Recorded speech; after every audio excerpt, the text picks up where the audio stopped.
Hello everyone. This is another installment from the Bluestone Treatise of Thoth, which I originally received and wrote in 1977.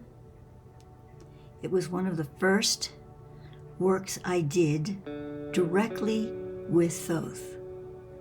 Although he's been my mentor since birth, as I've explained before, the star kindred in 1967 began communicating with me, and they told me I had a benefactor, but I was not able to directly communicate with him yet. It wasn't until 1977. So they acted as a go-between with his Akashic record. Then, in 1977, I received from Thoth directly. So this treatise is about Thoth Raismes of Afra, his incarnation in that lifetime. Now, Raismes was intentionally not making available to his incarnation the full spectrum of the Thothic illumined field. It was pretty high, but it wasn't quite all of it. And he did that on purpose because he wanted to embed himself in the earth and learn certain things from that perspective. Also, after I wrote this, many years after I wrote this book, I was told by Thoth that most of his writings were never done by him personally by hand. He flamed them into his Akasha. So yes, he created them, but he put them directly into the Akasha in fire language, and his scribes, through the ages, brought them down into physical text.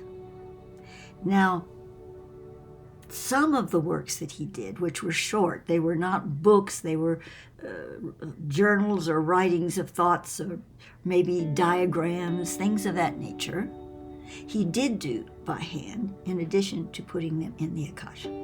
Because I received this treatise so long ago, in all of these Bluestone videos I'm making here, there's a word here or there that needed to be changed to make it clearer or maybe more precise. But way over 99% of what you're hearing is the original transmission as I wrote it in 1977. Let us begin.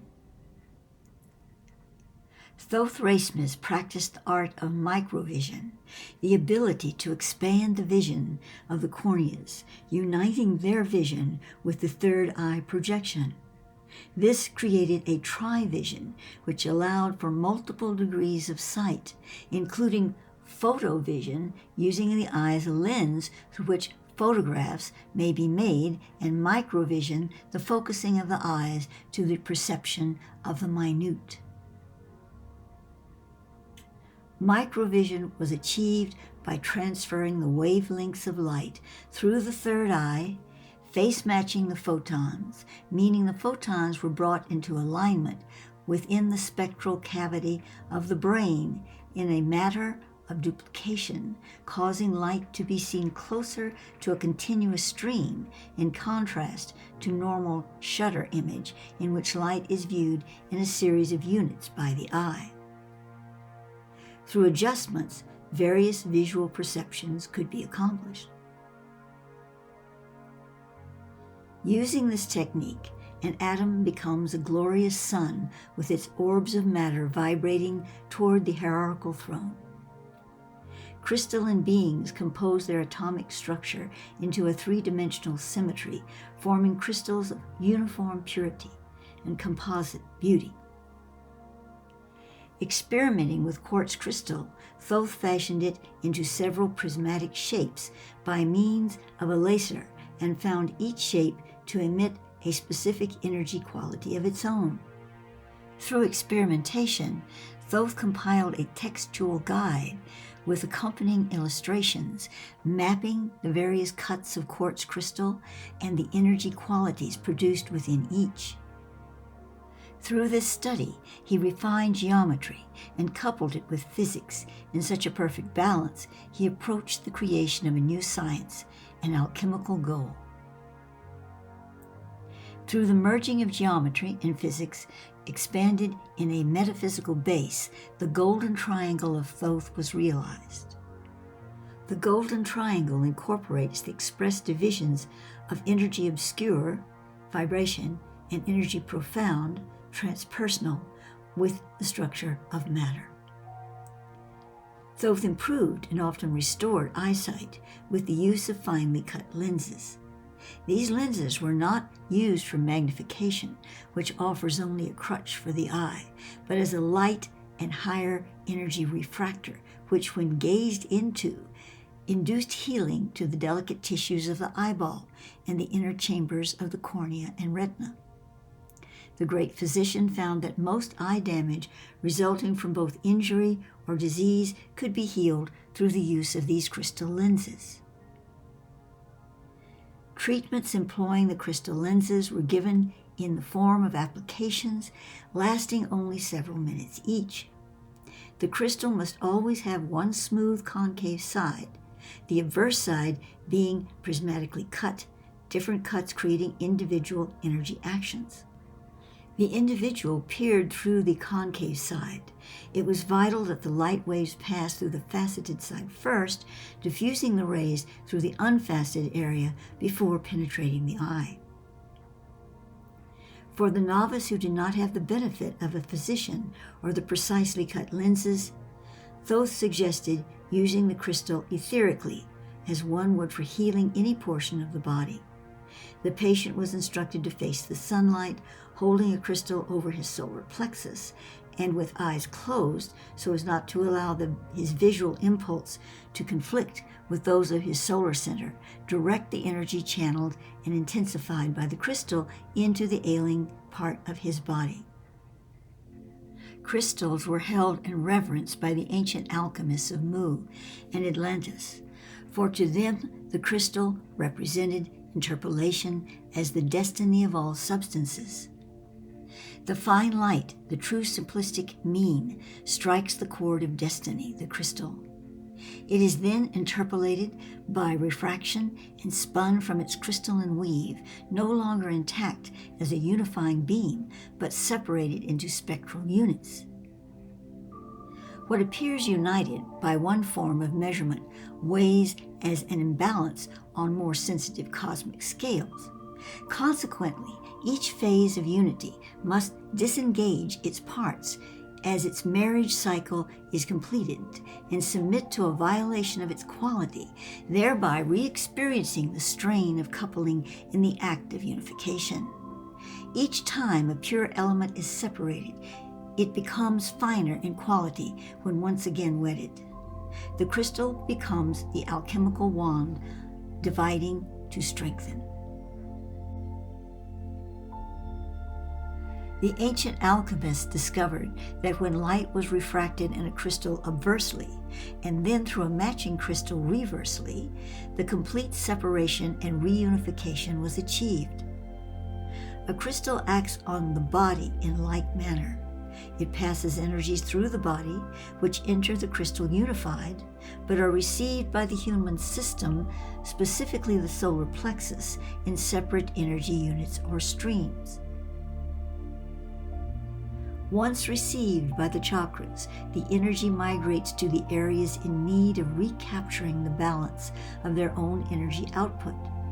According to ancient sciences, the energies received by the body through the crystal will stimulate the human system to unify its energies through the process of separation and reunification. The body is acting as the reverse prism. When the energies transmitted by the light frequencies leave the body, they will once again be unified.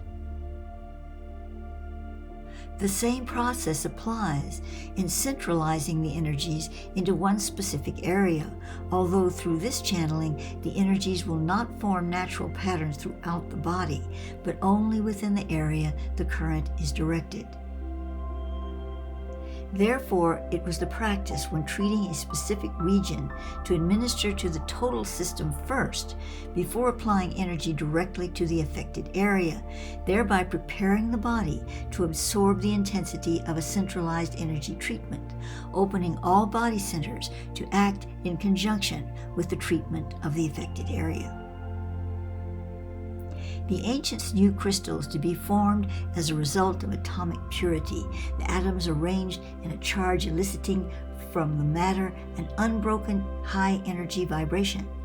Impure substances radiate their high energies in less uniform frequency bands as their crystalline structure is less stable. The purer the substance, the finer the crystal symmetry. Thoth Raismes titled the perfect crystalline structure the crystal butterfly.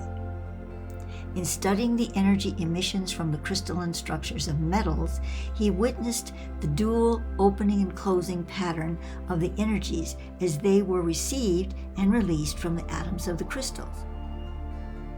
The energy which was classified by Thoth as Magna Neutra is the purest energy of the universe, the energy of life force, of thought, prayer, love, all of these things which compose the unity and the consciousness of mankind.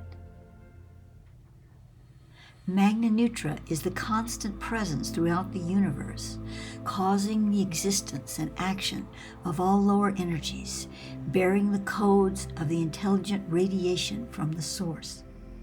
Thoth traced the path of Magna Neutra through the observation of the atomic particles' response to the sublime state. The path of input-output is an orbit somewhat like a comet around the sun, flowing in energized ellipses about the nucleus of the atom. As the Magna Neutra enters the charged space of the atom, it echoes a duplicate of itself, which eclipses the nucleus from the opposite direction. This is not an illusion, but an identical beam of high energy, or Magna Neutra, which has been created through the contagion of the atom's charged space, coming into contact with the very life force. Magna Neutra carries no charge of its own, as it is a neutral presence which is natural only to the anti-space condition. However, through its manipulation of matter, Magna Neutra mirrors itself in space. This mirror image is registered as a stillness. The nature of energy is to seek quiescence, thereby causing lesser energies which are in constant motion to rush toward their still point. Although space does not allow for the manifestation of the still point, the lower energies are nevertheless urged on by the presence of the still projection of the Magna Neutra force. This action creates the reasoning of motion, the order of the universe. It is a joint effort of motion to seek the stillness of the initial being. Within the atmosphere of the atom, the lesser energies are attempting to duplicate the stillness of the high energy or Magna Neutra eclipse. As a result, Magna Neutra forms a wall of energized space around it, which flashes a negative charge through the center of the atom's nucleus to the opposite side of the atomic barrier. All the while, the space of the atom is rushing in a graduation of intensity in its quest for the still nature. The charged space becomes denser as it contracts about the nucleus as a result of the intensified motion. As the projection of the wall surrounding the high-energy beam is passed through the nucleus, it registers as a positive charge on the opposite side of the nucleus. This act of energized space, seeking its still nature through intensifying and densifying motion, registers in encapsulated packages known as electrons. Now we see two charges of orbiting energy bands circling the nucleus of the atom in eclipses. These two orbits react between them, causing a spreading and gathering motion in the fluxing of the eclipse path. Thus emerges the butterfly, wings a flutter within his crystal cocoon. Only in crystalline structure does Magna Neutra operate in this fashion, as the precise geometric alignment produces the singularity acceptable for this action. The atoms of crystals display a three-dimensional symmetry necessary as a stage for the duplication of the high-energy beams through the channels of diffraction. That concludes the reading. Now I know these words are pretty difficult to follow. I wanted you to receive the energy of it all and allowing yourself just to breathe it in, because your body is responding. Your cells are responding to this information that you already know in your higher self. And it really helps you to interact with all these processes. Realize that indeed every one of us is a crystal butterfly.